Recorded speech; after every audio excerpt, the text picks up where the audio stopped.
독서는 글쓰기를 부른다. 장오수 지엄. 독서를 하다 보면 문득 글을 쓰고 싶다는 욕망이 생길 때가 온다. 저 정도는 나도 충분히 쓸 수 있을 것 같고 책을 한 권쯤 내고 싶은 생각이 드는 때도 있기 마련이다. 이것은 독서를 통해 자연스럽게 나타나는 발전적인 현상으로 볼 수 있다. 그런데 글쓰기를 시작하기 전에 갖추어야 할 전제 조건이 있다. 이 조건이 충족되지 않는다면 글을 쓴다는 행위는 아무 의미가 없으며 좋은 글이 나오기는 애초에 불가능하다. 바로 많이 읽어야 한다는 것이다. 작가가 되고 싶다면 무엇보다 두 가지 일을 반드시 해야 한다. 많이 읽고 많이 쓰는 것이다. 이 두 가지를 슬쩍 해갈 수 있는 방법은 없다. 지름길은 없다. 책을 별로 안 읽는 사람들이 글을 쓰겠다면서 남들이 자기 글을 좋아할 거라고 생각하는 것은 정말 터무니없는 일이다. 유혹하는 글쓰기. 스티븐 킹, 김영삼 2002년에서 인용. 표현의 차이는 있지만 이 말이야말로 모든 사람들이 강조하는 글쓰기의 필수 전제 조건이다. 오직 이것뿐이다. 많이 읽지 않는 상태에서 시중에 글쓰기 교본 몇 권 더 읽어봐야 잘 될 리 없으며 오히려 독이 될 뿐이다. 다시 한 번 더 강조하지만 오직 많이 읽어라. 그 이후에야 쓰기 시작하고 시작한 후에는 지속적으로 써라.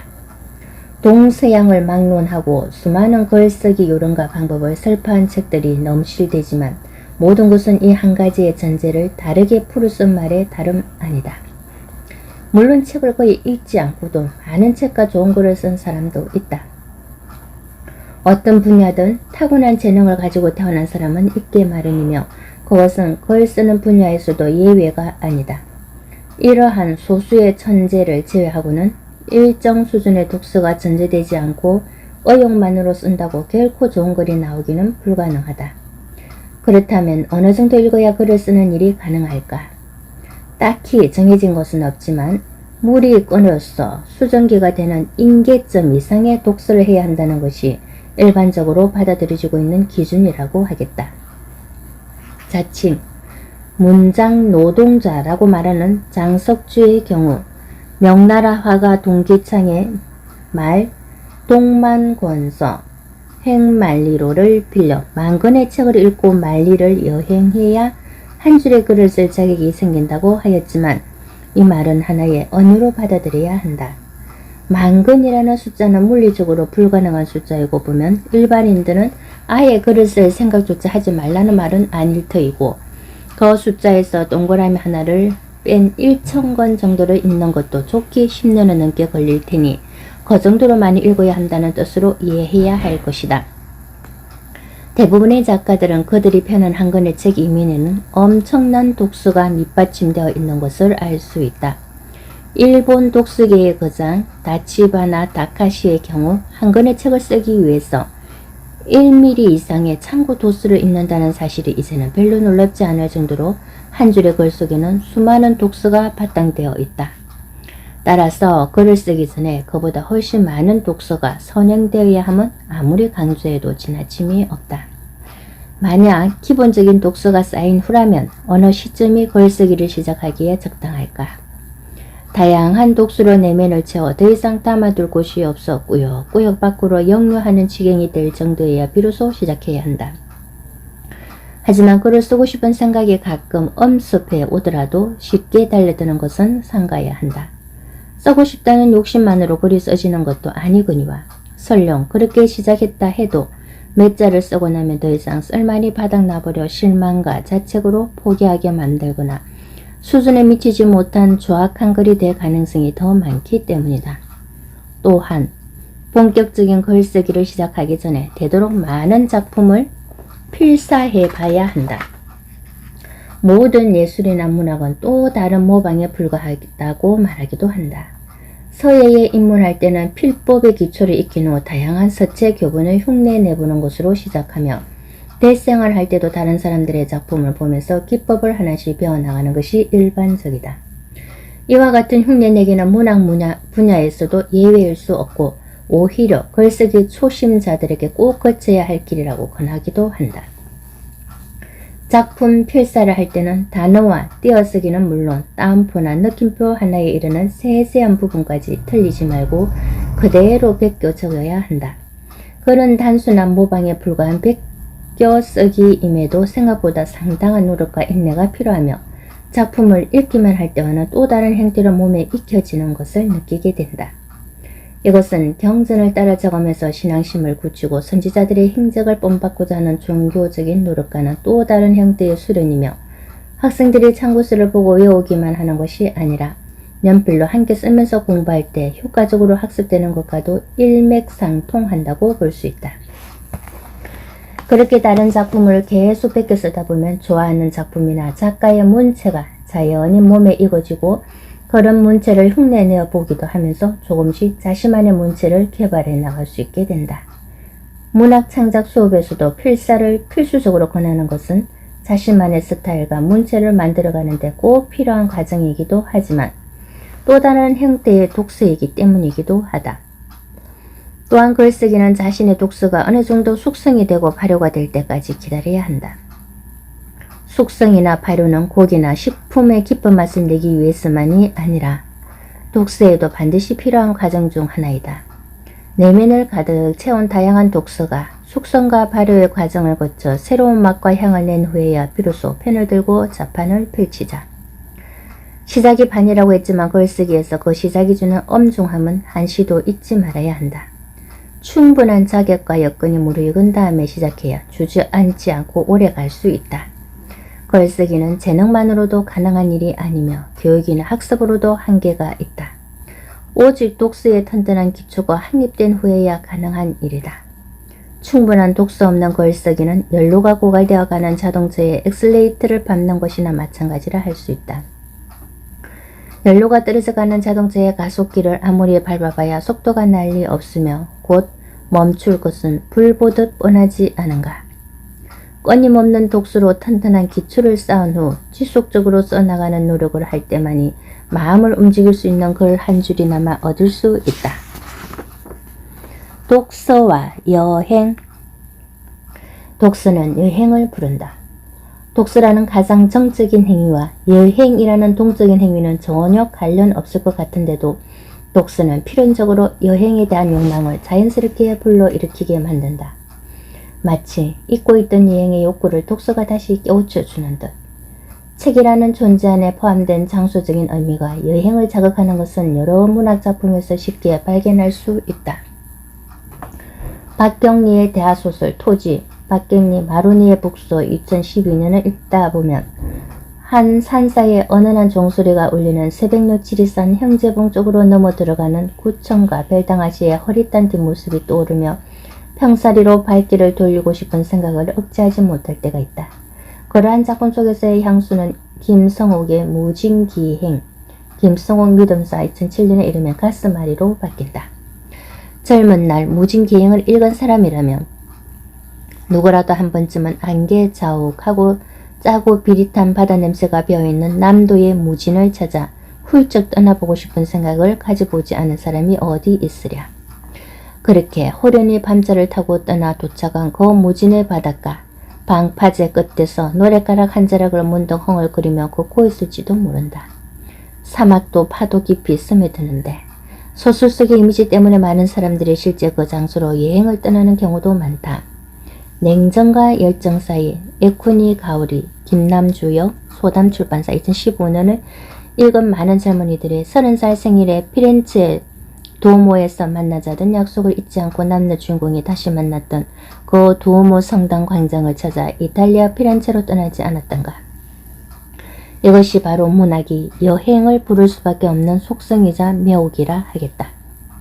문학작품 속의 장수를 지역개별로 연계시키려는 또 다른 시도가 나타나기도 한다. 토지의 무대인 하동군 악양면 평사리에 최참판댁이라는 소설 속 장소를 만들어 관광상품으로 각광받은 지 오래이며 강원도 평장에서는 이효석의 메밀꽃 필 무렵을 테마로 메밀꽃이 필 무렵이 되면 소설 속 장소인 봉평장터와 연계하여 메밀꽃 축제를 개최하고 있는 것도 독자들의 향수를 관광상품화한 대표적인 예라고 할 수 있다. 뿐만 아니라 여행과 직접 관련된 도서들도 점차 늘어나고 있다. 그중 그리스와 지중해 여행과 관련된 작품들이 점점 늘어나고 있는 것은 카잔차키스의 그리스인 조르바, 니코스 카잔차키스 열린 책들 2009년과 미친 간접적인 원인 중 하나가 아닐까 생각된다. 해외의 체류함의 글쓰기를 즐겨하는 무라카미 하루키의 경우 그리스와 지중해 인근에서 생활한 경험을 우천염천 무라카미 하루키 임홍빈역 문학사상 2010년으로 펴내 독자들을 그리스와 지중해로 이끌고 있으며 지중해에 대한 관심은 국내 작가들의 작품에서도 쉽게 발견된다. 장석주는 내가 사람한 지중해 장석주 맹그로브 숲 2014년을 통해 지중해에 대한 그리움과 갈망을 더욱 자극한다. 단언컨대 행복으로 이끄는 길은 없다. 불행에서 무너지고 싶거나 더 행복해지고 싶다면 집과 고향과 조국을 떠나보아야 한다. 여행이 길이고 길이 자유라는 한에서 여행은 곧 행복이다. 더 생동감 있는 삶을 살고 싶은 자는 집에서 떠나라. 반복과 관습에서 떠나 더 멀리 가라. 내가 사랑한 지중해 장석주 맹그로브 숲 2014년에서 인용. 그가 지중해에서 바라본 서경에 대한 유혹과 예찬을 들고 있노라면 그 지중해의 빛깔과 저녁로를 보기 위해서 떠나고 싶은 욕망을 자제하기란 쉽지 않다. 7월에 지중해를 볼 수 있는 사람은 행복하다. 지중해는 영혼마저 푸르게 물들일 만큼 깊고 신성한 푸름을 머금고 고요하게 사람을 만난다. 내가 사랑한 지중해 장석주 맹그로브 숲 2014년에서 인용. 거기에서 장석주는 카잔차키스가 그리스인 조르바에서 죽기 전에 에게해를 이행하는 행운을 누리는 사람은 복이 있다라는 문장을 끌어와 나는 죽기 전에 에게해를 이행하는 행운을 누렸으니 복이 있는 사람인가? 라고 확신에 찬 자문을 멈추지 않는다. 이러한 지중해에 대한 동경은 많은 작품의 모티브를 제공하기도 한다. 경주를 몇 번 구경하고 나서는 너무 마음에 들어 경주에 아예 정착하기로 했다던 작가 강석경의 소설 신성한 봄 강석경 믿음사 2012년도 지중해에 대한 독자들의 동경을 대신하고 있는 작품 중에 하나다. 자신에게 간을 이식해준 주인공 미혼모가 캐나다로 입양을 보낸 아들을 다시 만나는 과정을 해고와 함께 엮고 있지만 그 형식은 지중해 인근의 그리스 문명의 발상지인 그리스와 터키의 주요 유적지를 둘러보는 여행으로 구성되어 있다. 여행의 감각을 깨우는 독서의 역할은 장소적인 면으로 한정된 것만은 아니다. 여행과는 전혀 상관없는 경제나 의학, 과학 등 실용적인 독서도 여행을 불러온다는 명제에서는 동일하다. 독자들은 가만히 앉았어도 저자가 평생 연구로 이룬 지혜의 보고들을 책 속을 두루 여행하면서 알게 된다는 면에서 책이 가진 여행의 극단적인 기능을 경험한다고 할 수 있다. 독서를 통한 그런 간접 여행 경험을 못해본 사람이라면 다양한 경험과 지혜의 보고를 여행할 수 있는 기회를 송두리째 날려버리는 것은 물론 그런 여행을 할 수 있다는 사실도 알지 못한 채 오늘도 파랑새를 찾아 저 산 너머만을 바라보며 그리워하는 안타까움에 빠지는 격이 된다. 그런 안타까움에서 헤어나기 위해서라도 독서를 통해 잊고 있던 여행 감각을 되찾고 그 속에서 나와는 전혀 무관한 것 같은 행복이라는 이상함에 대한 갈망을 되새겨 봐야 한다. 여행은 행복의 현실 속에서 실현된 또 다른 모습이라고 할 수 있지 않겠는가. 때문에 많은 사람들이 오늘도 그 여행을 통해 행복을 맛보고자 떠나고 있는 것이고 그렇다면 우리는 오늘도 떠나야 하고 늘 떠날 준비를 하며 생활해야 한다. 그리고 그 떠남의 마음을 잊지 않고 복도와주기 위해서 항상 독서를 해야 하는 것이고 여행은 본질로의 희귀인이 자주 떠나라. 장소를 바꾸기 위해서가 아니라 생각을 바꾸고 삶을 바꾸기 위해 떠나라. 내가 사랑한 지중해 장석주 맹그로브 숲 2014년에서 인용. 한 권의 책이 인생을 바꾸지는 못한다. 내 인생을 바꾼 한 권의 책, 단언컨대 그런 책은 없다. 독서의 역량이란 한두 권의 책이 아니라 그 사람이 오늘까지 읽어온 한 권 한 권이 덮개처럼 쌓이고 쌓여 생겨난 독서의 총량에 관한 문제이기 때문이다. 그런데도 불구하고 인생을 바꾼 한 권의 책이라는 극단적인 물음은 좀처럼 가시질 않는다. 그러한 질문을 받을 때면 차라리 그런 사람들의 마음을 이해하고 답을 내놓는 것이 손쉬울 대처법일 수 있다. 많은 작가나 저명 인사들이 몇 권의 목록을 내놓는 것도 이와 비슷한 신경일 것이다. 여기에서 소개되는 책 역시 그러한 의미로 받아들여지기를 바란다. 한 사람의 독서 경향은 좋아하는 주제나 작가에 치우칠 수밖에 없으며 많은 사람들의 목록 또한 중첩되는 경우가 허다하다. 그것은 그만큼 관심 있게 읽어볼 필요가 있는 책이라고 이해하는 것이 좋을 것이다.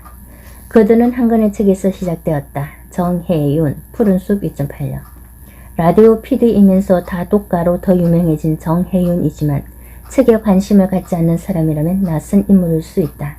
반면에 이 책이야말로 인생을 바꾼 한 권의 책을 찾고자 하는 심리에 가장 근접한 책이라고 할 수 있다. 어떤 이의 인생을 책으로 엮어본 작은 전기라는 서문이 암시하는 바와 같이 저자가 만난 11명의 애써가들의 이야기를 통해 내가 살아보지 못한 삶을 간접 경험해보고자 하는 책이다. 뒷면 프록은 본문에서 소개된 책의 목록을 실어 놨는데 무려 200여 건에 이른다. 그 중에서 나는 몇 건이나 읽어보았는지 한번 살펴보는 것도 재미있는 일이 되겠다. 만일 그 중에서 읽은 책이 한 권도 없다면 어떻겠는가? 내 독서에 대한 반성과 충격을 주기 위해서라도 읽어볼 가치는 충분하다. 염전, 소금이 일어나는 물거울, 유종인, 박현우 사진, 눌와 2007. 책을 읽고 나면 해풍이 밀려오고 송화가루 날리는 염전으로 달려가고 싶은 생각이 간절히 드는 책이다. 지금은 신안 비검도 인근에서 겨우 맹맹만 유지하고 있는 우리나라 염전에 대한 현장 기록이요 역사에 대한 보고서다. 한편의 시라고 할 정도로 아름다운 선루들이 도드라져 보인다. 감수성 풍부한 시인의 글과 사진작가의 뛰어난 앵글이 합쳐져 시각적인 감동을 더해준다. 소금이 울울리 일어나는 염전의 짭짤한 소리가 들려오는 듯 오랜 울림이 남는 책이다. 미쳐야 미친다. 정민, 푸른 역사 2004년. 불광불급, 말 그대로 어떤 일이든 거기에 미치지 않고서는 원하는 경지에 도달할 수 없을 것이다. 조선시대 지식인들 중 한 분야에서 일가를 이룬 사람들을 소개하고 있다. 독서 강으로 이름난 분들은 기본으로 꽃, 벼룩, 활, 수성, 매화, 국화 등 상상하기조차 힘든 다양한 분야에서 관계에 가까운 노력과 집착으로 평범한 사람들이 다다를 수 없는 경지에 이른 사람들의 이야기다. 역사의 작은 이름 한 자리도 남기지 못했지만 이러한 광적인 집착에 가까운 마니아 집단의 채취를 다시 만나면서 지난 시대의 순수한 열정을 찾아볼 수 있어 다행스럽지 않은가. 오주석의 한국의 미 특강, 오주석, 솔 2003년. 국립중앙박물관과 여러 미술관의 학예연구사를 역임하였던 저자가 우리의 미술의 아름다움과 옛그림 읽기 방법을 알리기 위해 특강했던 내용을 다시 엮은 책이다. 우리의 옛그림을 대할 땐 괜히 부담스럽고 막막한 것은 그림이 어렵고 힘들어서가 아니라 그 방법을 미처 모르기 때문이라고 말한다. 예술 작품이 어렵다는 선입견과 두려움으로 미리 본인의 마음을 닫아버리고 보기 때문에 보이지 않고 들리지 않게 되는 것이라고. 특별한 지식이 없어도 마음을 기울여 찬찬히 다하는 사람에게는 누구에게나 그 작품은 속내를 내보인다고 말하고 있다. 천재는 단명이라 했던가. 비록 저자는 그의 재주를 시기한 어느 신의 질투 때문에 48세의 한창 나이에 세상을 떠났지만 그가 남긴 책들로 인하여 우리는 옛그림에 좀 더 친근하게 다가갈 수 있게 되었다. 우리의 옛그림에 관심은 있으나 부담을 느끼고 있는 사람들이 꼭 읽어볼 책이다.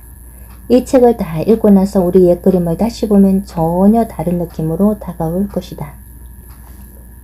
침묵의 세계, 막스 피카르트, 최성자역 까치 2010년. 말이 끝나는 곳에서 침묵은 시작된다. 말의 낭떠러지에서 침묵을 말해야 하는 당혹함.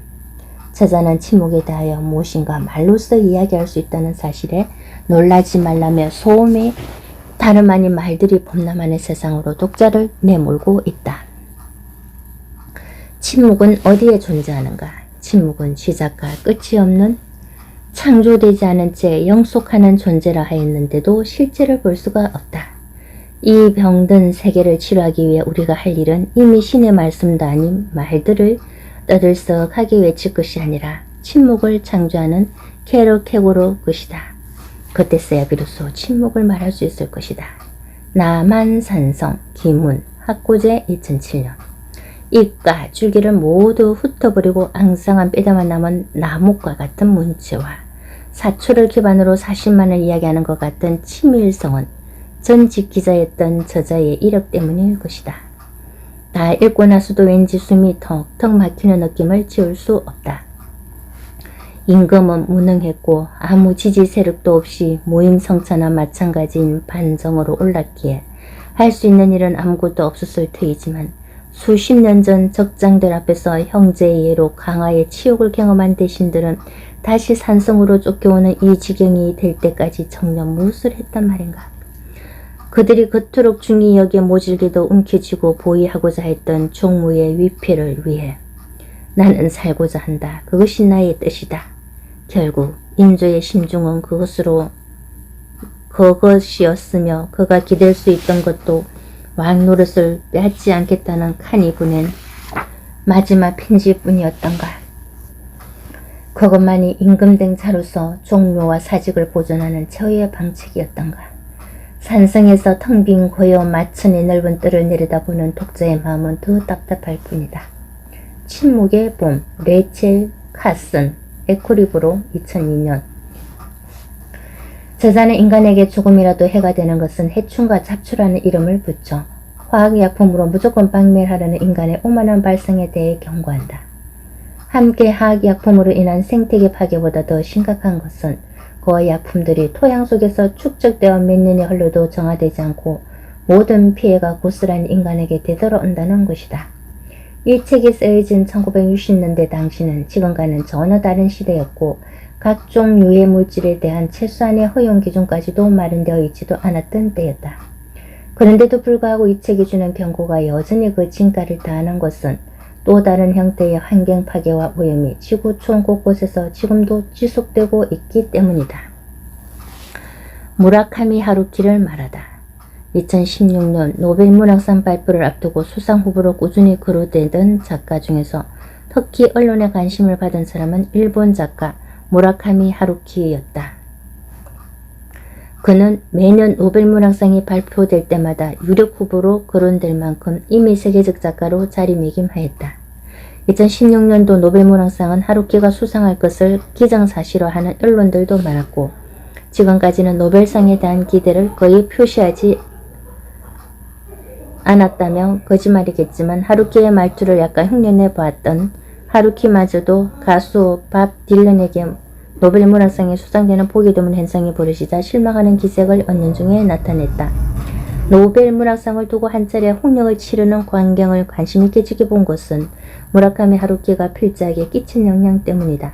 잡독으로 시작한 독서가 여러 작가를 전진하면서 특별히 관심 가질 만한 작가를 만나지 못했었는데 무라카미 하루키라는 일본 작가의 작품을 몇 편 읽고 나서는 왠지 모르게 끌리는 묘한 매력을 느껴 그의 작품을 모두 일독하기에 이른 마니아가 되었다. 하루키에 대한 국내의 평가는 극과 극을 오가는 형국이다. 하루키 마니아를 자처하는 독자들이 있는가 하면 하루키가 왜 인기가 있는지 얼굴신과 작품성 자체까지 의문을 표하는 반대편의 독자들도 제법 많은 편이다. 그에 따른 호불호가 극명하다 해도 그것은 모두 하루키에 대한 관심의 일종이며 긍정적인 신호로 해석될 수도 있다. 무관심이 가장 무서운 법이니까. 누구나 쓸 수 있을 것 같던 쉬운 문체로 평범한 일상을 치밀하게 엮어내는 그의 작품은 기존 일본 작가들과는 전혀 다르고 새로운 유행이어서 더 큰 관심을 받는지도 모른다. 그런 문체와 내용 때문에 하루키 작품이 사랑을 받는다는 사실을 이제는 일본 문단에서도 인정하지 않을 수 없는 분위기다. 순문학계에도 글을 쓰는 사람과 글을 읽는 사람의 경계를 무너뜨리는 작가가 등장했다. 바로 무라마키 하루키이다. 무라카미의 문장은 1948년을 전후해서 태어난 세대 이후에 큰 영향을 미쳤다. 그는 누구나 쓸 수 있고 누구나 읽고 이해할 수 있는 문장을 쓴다. 그는 전업 작가임이 분명하지만 소설을 쓰는 방식, 발표하는 방식, 일상에서 생활하는 방식 등은 예전의 작가들이 보여줬던 방법과는 확연히 다르다. 중면에 쓰는 한 권의 책, 와시다 고야타, 21세기 북서, 2011년 해서 인용. 초기 일본 문단에서 하루키는 미다나로 취급되었고 그의 작품도 일시적인 유행에 불과하다고 평가절하하는 분위기였다. 하루키 자신도 일부 의식하고 있듯 기존 작가들의 도움 없이 느닷없이 혼자 등단한 방식과 기존 문단과의 교류나 관계 맺기도 좋아하지 않는 하루키 특유의 생활 방식을 간접적으로 비난하는 평가라고 할 수 있다. 하루키는 그럴 때에도 일본을 떠나 외국에서 작품을 구상하고 집필하는 자기만의 방식을 고수해왔다. 지금 와서 하는 고백이지만 그 이전까지는 상실의 시대라는 책이 그렇게 유명한 책인지 그 책의 원제가 작가가 좋아했던 비틀즈의 노래 제목에서 가져온 노르웨이의 숲이라는 것조차 몰랐다. 이런 것을 무지에서 오는 용감함 정도로 그냥 웃고 넘어가야 할지 아니면 무지의 극치를 한탄해야 할지 모르겠다. 이번 기회에 비틀즈의 노르웨이의 숲을 한번 감상해 보시면 어떨까 싶다. 상실의 시대를 시작으로 한 하루키 탐사 작업은 다작을 한 작가라 방대하고 무모해 보이기까지 하였다. 하지만 시작은 하였으니 끝은 봐야 할 것. 장편 소설부터 시작하여 단편 소설집, 수필순으로 일독해갔다. 특히 단편 소설이나 수필집의 경우에는 출판사별로 책 제목을 달리해서 출판한 경우가 많아 중복해서 읽게 되는 경우도 있었다. 국내에서 하루키가 워낙 인기가 있다 보니 그에게 인세를 지불하고 중복 출판을 해도 미치는 장사가 아니라는 출판사들의 얄팍한 계산이 빚어낸 현상이기도 하다. 1년하고도 반이 넘어서 겨우 그의 작품들을 일독하기에 이르렀지만 아직도 현재 진행형이다. 그의 작품 속에 느껴지던 미묘한 공통적인 흐름은 색채가 없는 다자키 서쿠루와 그가 순례를 떠나내 무라카미 하루키 미덤사 2013년을 읽으면 더욱 선명해졌다. 그것은 바로 남자 주인공의 과거 연인에 대한 해상이 주된 테마를 이루는 작품들이 많으며 그것은 또한 상실의 시대에서 발생된 느낌을 준다는 점이었다. 그 외에도 그의 소설에는 몇 가지 공통점이 더 발견된다. 첫째, 주인공은 그이가 독신이다.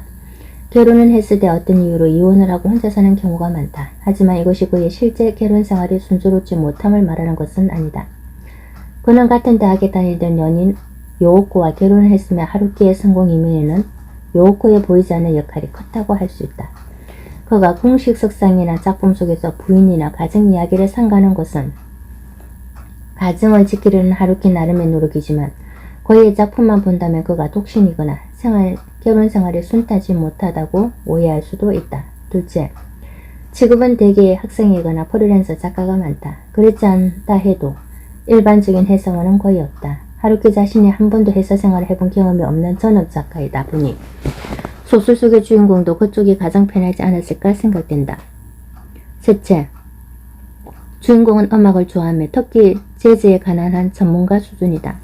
하루키가 실제로 재즈를 엄청나게 좋아하였으며 전업 작가로 나서기 전 한때 학비와 생활비를 벌기 위해서 재즈 바를 직접 운영해본 경험에서 나온 것이다. 넷째, 주인공은 음식 만들기를 좋아하며 고양이를 좋아하고 맥주를 즐겨 마신다.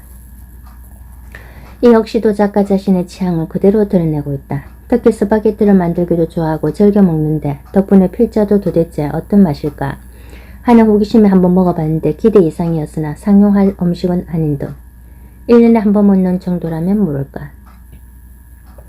맥주를 좋아하는 것은 필자와 닮았다. 다섯째, 꼭 누군가는 죽는다. 왜 그런지 딱히 이유를 알 수 없지만 대부분이 그렇다. 이렇게 하루키를 일독하면서 느꼈던 점점을 꼽아보니 미지의 작가를 하나씩 알아가는 설렘으로 행복했던 지난 시간들이 떠오른다. 레이먼드 카버의 작품을 무척 좋아했던 하루키는 미국에 체류할 때 부인 요코와 함께 카버의 집을 무작정 방문하여 그의 단편 소설집을 번역하겠다는 승낙을 받고 그를 일본으로 초청 약속했던 일화가 전해지고 있다. 필자 역시 언젠가 일본을 방문할 기회가 있으면 그를 찾아가 사인이라도 한 장 받아오고 싶다는 엉뚱한 생각을 문득 해본다.